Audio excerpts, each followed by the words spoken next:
Just be doing shit. I just be doing shit. I just be doing shit.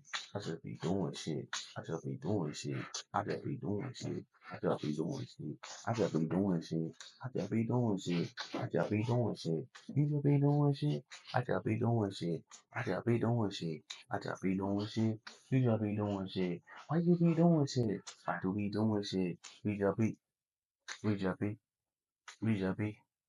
You just be let it on, will it on. Yo, that could be. I swear to God. I swear to God. That could be like a fucking hit in a matter of days. Fucking a.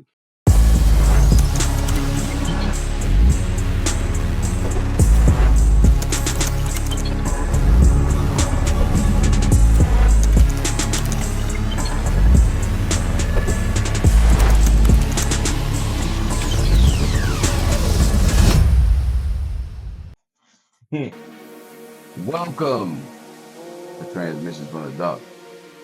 My name is Carl Duncan. I am CEO and president. Now, you know what? I think we're gonna round that out and just go creator of Dark Gear Comics. I'm not gonna say CEO and president because that shit really don't matter. I'm the creator of Dark Gear Comics, but also I can do comic book jobs like color, draw, write, letter. Creator of Dark Gear Comics.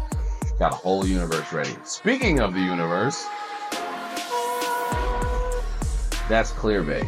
I made a video like this before, but I don't think I published it. Mainly because I was probably getting evicted. I did have my computer. I just didn't have time to edit it.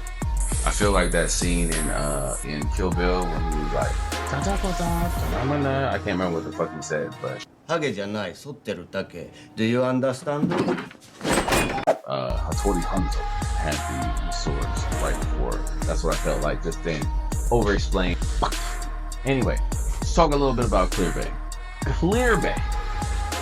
It's like Goonies meets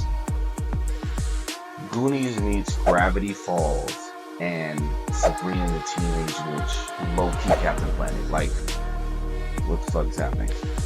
So it is a magically based book in its entirety. So it's centered around mysticism, magic. So the story follows three friends. You got Gerb, whose real name is Gerald James, but everybody calls him Gerb because there's reasons for that.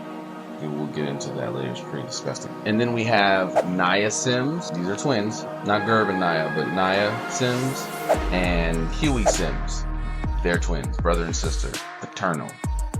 Not identical, obviously. We follow three teenagers on, the regular day-to-day. So they are adventure kids. Like, that's what they do. Like, they hear the mysteries about their small towns. It takes place in Clear Bay, Connecticut, which is not a real place. So don't go on a map and say that doesn't exist, because it doesn't. Like, who? You know what? No. Someone would do that. If I didn't say Clear Bay, Connecticut, and I just left it, somebody'd be like, it's not a real place. Where is it out on the map? You show me. Man, it'll be 17 TikToks. 25 TikToks. Sorry, 17, no, 25 TikToks about Clear Bay, Connecticut, which doesn't exist. Of course it doesn't, because it's only in the Dark Gear universe. Fucking genius of engineering. So listen, so that's where it's located. We're located in Clear Bay, Connecticut, and the kids are really drawn to that magic and that mysticism that they hear about their town, right? It's not a small town, but it's not a big city either. It's like right in the middle. It's right in the sweet spot of both. So you hear a lot about what goes on mystically, right? So there's the Clear Bay itself. Oh man, you gotta watch that shit. Like, something goes on in the Clear Bay. There's a magical center point in the town. There's a gazebo, that also plays a part in some of the magic going on in the center of town because it's so fucking old, right? So, you have your little things and nothing really, like, they don't understand the power where it comes from. They just, it's a story. It's a folktale. The gazebo, blah, blah. It's kind of like when you go to Massachusetts or you go to Philadelphia and they tell you about the Liberty Bell. They tell you about this happened and this happened and the witches were here. And that's the thing about this town, is it's steeped in, like, witchy behavior. It's all dispersed evenly throughout the town of Clear Bay, right? So the kids are hunters of this. You know, they love horror movies and crazy shit and the occult. So obviously they're looked at a little bit differently.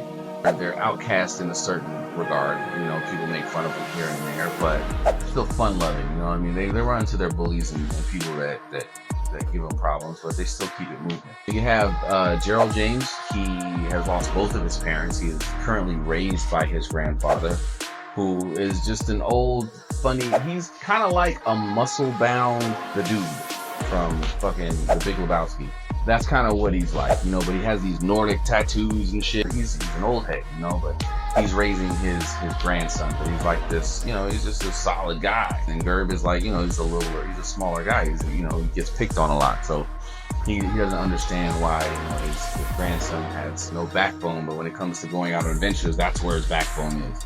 And then you have Naya Sims and you have Huey Sims, and you know, they're going through it as well. Their mother abandoned them when they were children, and when they were born, they just left. She spent maybe the first year with them, 2 years, and then she disappeared, and she's no longer in the picture. So they're raised by their father, who is also a detective.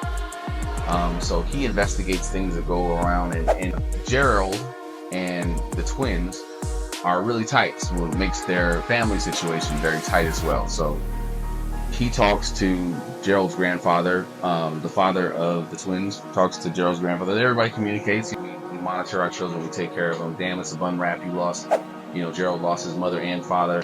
Damn, it's a bum rap that I lost my wife. And, you know, hey, brother, all right. That's pretty much the relationship. But, you know, there's a little something more to Granddad than UCI. We're not going to talk about that right away, but the whole thing centers around, like I said, the kids going into these mysteries of their town. But also, there's stuff that's inactive that they can go look for. There's things that are being activated. And this is done by the actual corporation that's in their town. Dobos Corporation, you know, they've contributed so much to the building of this town. They've built it up so much with their technology, donations, and with cleaning up side the town and building it. They've just given a lot to Clear Bay. So they're looked at as mainstays. So no, they couldn't be doing this, or no, they couldn't be polluting, or no, they couldn't be doing genetic testing, and no, they couldn't be doing that, because they contributed so much. So the blind eye sometimes gets turned to Dobos Corp. But there's something a little dark with Dobos Corp. So you'll see that in Clear Bay as well.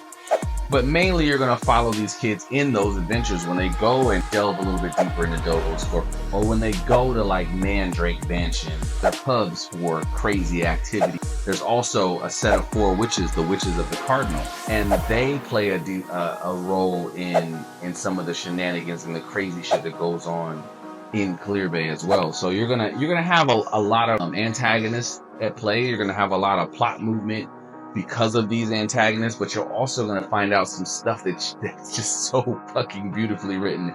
This book, I want to continue having it written by Ruben Romero, because the man, his vision for this comic blew my fucking mind. And I told him what I wanted, and he delivered hands down. The plot twist in this book is something that is fucking nuts, and I appreciate Ruben for putting his fucking stamp on this shit and making it dope. But he's written already the first issue, but issue 1 it's written, it's not completed, so it's not done. So I don't have an artist for this one yet. Through the wonderful AI shit, I have some stills and some images, which you've probably been seeing because I've been sliding them up and through here. But anyway, those are AI renderings. All of the images that you've seen so far are all AI renderings. They give me an idea of what I want these characters to look like. This is exactly what I want Huey to look like, and this is exactly what I want Naya to look like, and this is exactly what I want Gerb to look like. Like they've come to life through AI. So I'm not gonna use them, but like when I find the artist, I'm gonna say, here's, you know, renditions of what they're gonna look like. Let's get this thing popping. Because I want to have a strong kind of a now feel for this book. Like I want the kids to, you know, their speech, everything, it has to have that feeling of now. Originally, I was gonna put them in 1995, but nah, we're gonna bump them up to about now. Spirituality has made a big, comeback, that we're gonna put them in more of a present state, as opposed to pushing them back to 95 like I originally was supposed to be. Midnight Class 95 and everything was in 1995, but change that. But like I said, Ruben Romero, amazing writer. I think that's the only person that can write this the way that it's supposed to be written. He knows the plot twist. He knows exactly. I know the plot twist too, but it's not going to be delivered like he would deliver it. And the way he would deliver it is so beautiful. It's just awesome. I'm excited about this book just because there's so much that I loved about the nostalgia side of like Goonies, because that's what you do as a kid. Like, you get lost into shit. Like, we get out there and we get in the woods and we are in play mode. There's nothing else around us but the secret imaginary world that we're building, or we're really finding some shit like, ooh, an abandoned house with vines all in it. Let's go inside. Like, you don't think about the dangers or anything like that. You're going on a fucking adventure. So it's like you just go. You know what I mean? You just get out there and you go. So that's what this speaks to me as. It speaks to that portion of me that was a kid, that is a kid, still a big kid, but that speaks to that side of things where you're like, you're on this adventure. So I love this book for that reason. So I'm really and I'm extremely grateful for Ruben for putting his fucking stamp on this motherfucker, and I want his continued writing talents on this book because it would go through the fucking roof, period, point blank. But that is also for you guys to decide. So if you like, or you want to know more about Clearbay, the website should be up by the time this is all done and completed. Go to the website, pull it up. You'll see pictures. Of course you'll see pictures. We'll have character descriptions, all the beautiful information about Clearbay, the art for the main characters, some of the landscapes of Clearbay. You'll see those too as well. So take a dive into Clearbay, go to the website and enjoy. I definitely want to thank y'all again for your time and your energy. And I need you to do 3 things: like, share, and subscribe. 3 free things. Do it for the love, do it for the XP. Whatever you do it for, just do it. I appreciate it. I will love it if you would do that for me. Please and thank you.